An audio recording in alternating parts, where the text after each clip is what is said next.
welcome back to my channel. It's your girl Keisha K here. I think I said that backwards, but whatever. Yeah, thank you guys so much for joining me again for another video. This conversation. I'm doing this conversation in like the 7-Eleven parking lot because fears, but I just kind of want to take a minute to discuss something that came around to bite me in my booty, okay, in my butt. The whole, and I'm trying to like be talking like slow and then fast, but I'm like, this whole thing is like insane. If you guys don't even know what I'm talking about, but for reference, who's that wonderful girl? Shamato. Now there's Shamato. It's okay, Birdie. I'm gonna take care of you, Birdie. That, if y'all know the memes, all that, and I might insert some here in the video. If I don't, I'm gonna keep it pushing. But that was a childhood fear of mine. If you guys have been seeing the memes about the little green girl, it's like a little puppet and like a little old lady puppet.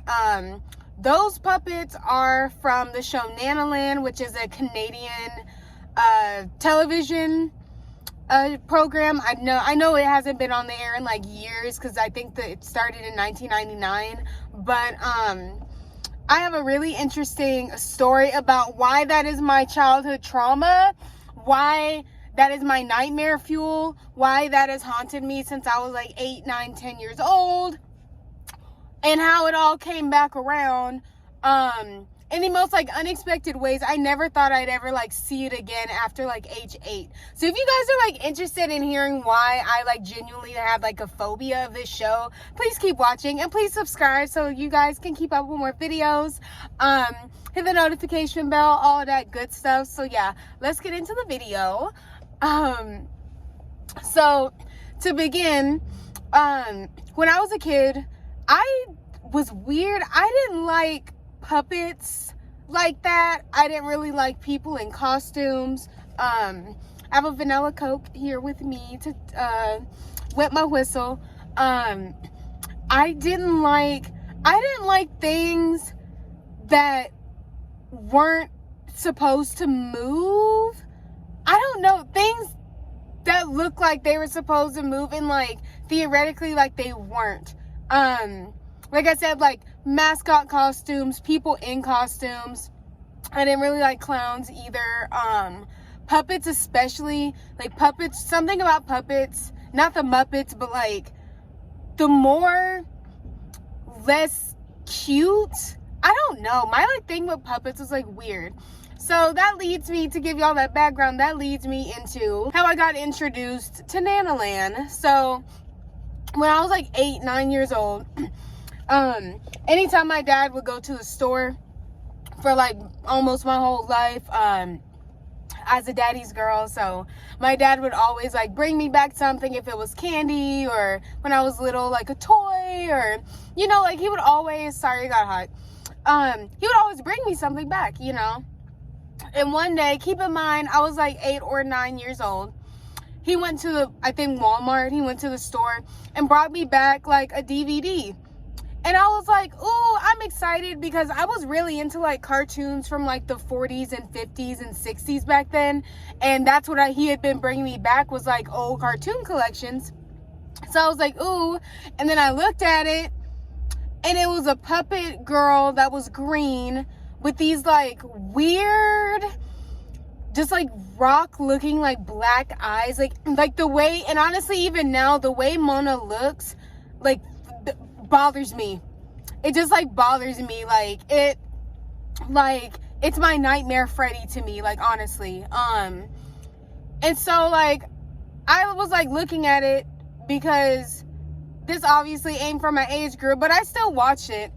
And something I just, if y'all haven't seen Nanaland, there's episodes on YouTube, but the world they're in is like very desolate.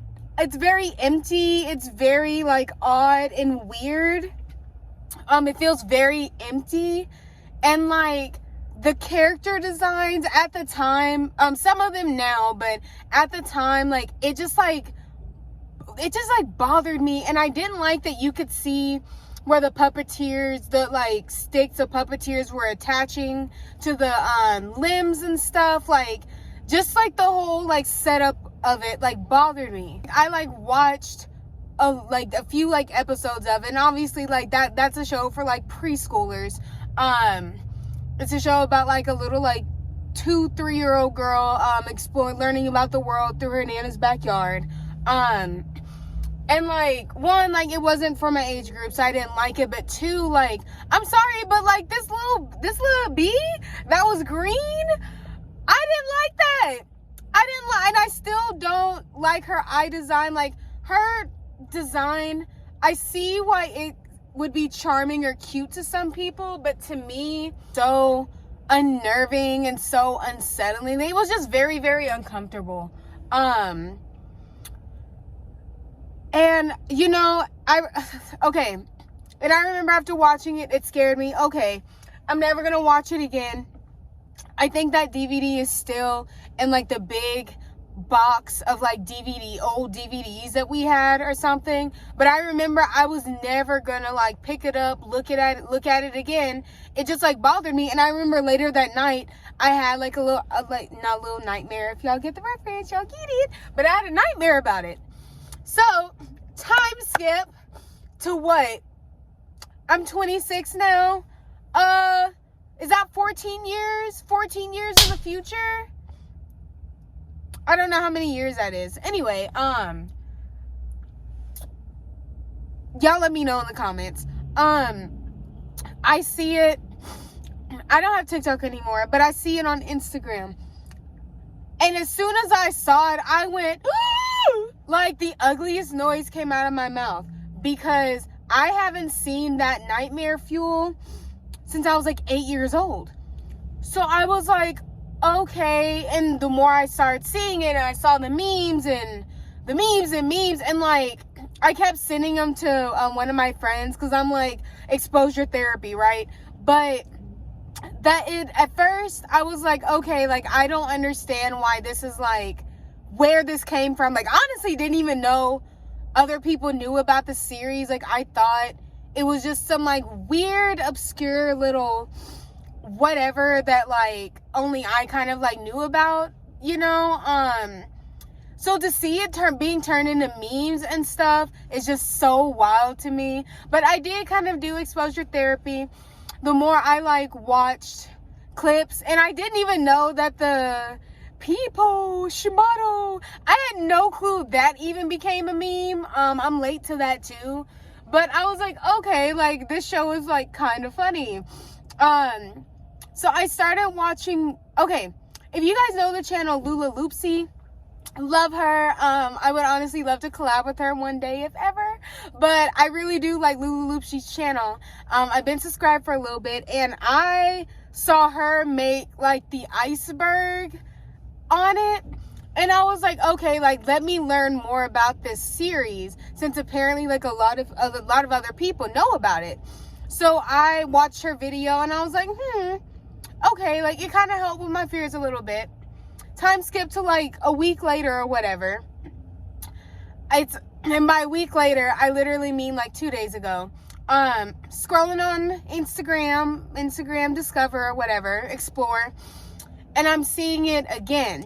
But I'm not seeing memes. I'm more so seeing like very like sweet moments. And I'm like, oh, like the grandma Nana is so sweet. And then I saw the interview with them and the fact that they do cameos, and I just like did a whole deep dive, okay, into this series. And I actually ended up watching a few episodes myself. And just to come to the conclusion, I'm not trying to take up all y'all's day, but I came to the conclusion, one, I still think the Mono puppet is unnerving. I think it's cute now that I'm an adult and I kind of view it in a different way, but I still, if anybody else thinks it's creepy, like high five, me too. But that show is so sweet.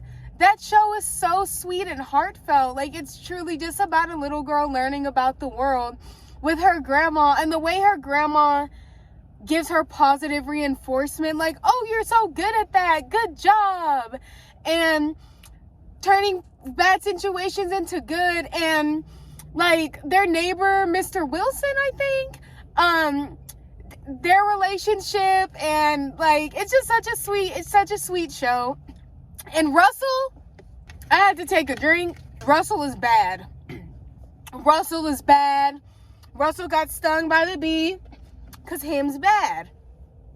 But he is like a cute little, he's a good character in the show. He definitely adds a lot to the show. I don't think I would enjoy the show as much if Russell wasn't there, if he wasn't a character. But he bad, but I do love his character. And then the episode, I think the Rainy Day, where they're dancing to the music.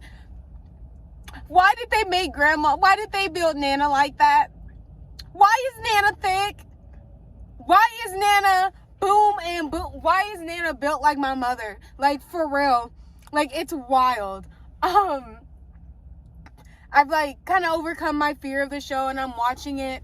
Because on their Instagram, their tagline is heal your inner child. And I do find that the very like sweet moments of the show, and the show overall is very slow paced. But the calm, gentle nature of the show, excuse me, the background music, the atmosphere and the setting, it does kind of heal your inner child, and it gives you a sense of peace in a way. But I don't want to take up like too much of your guys' time. I do have a few more thoughts about it, but you know, this video is getting long and it is starting to get dark here, so y'all won't be able to see me. But yeah, just kind of want to like share like my history to see if anybody else had like a similar history with this like obscure cute little show, creepy but cute little show. But yeah, just kind of want to like share that. I thought it was just kind of funny, since it is like trending now. But make sure you guys check out the Nanaland official channel. Check out their Instagram. It's really, really cute. Watch their episodes, especially if you like as an adult, or if you're a parent. I've seen parents say it's helping them understand how to parent their kids better, you know? So after you guys watch some episodes or clips, like, let me know what you think in the comments. But I will let you guys go for now. Thank you so much for watching my video. Please, please, please, please subscribe to my YouTube channel. We are so close to 500. And then next after 500 is 1,000. So I'm excited, you guys. Leave comments, leave likes, because it throws me in the algorithm a little bit more. And yeah, I'm super excited to see where my YouTube and our journey and the videos and everything is going to take us this year. Thank you guys so much for all the support, likes, everything. I hope you guys are enjoying the cold weather. We just had an ice storm in my state, but I won't hold y'all up too longer. I will see you guys in my next video. Bye, guys.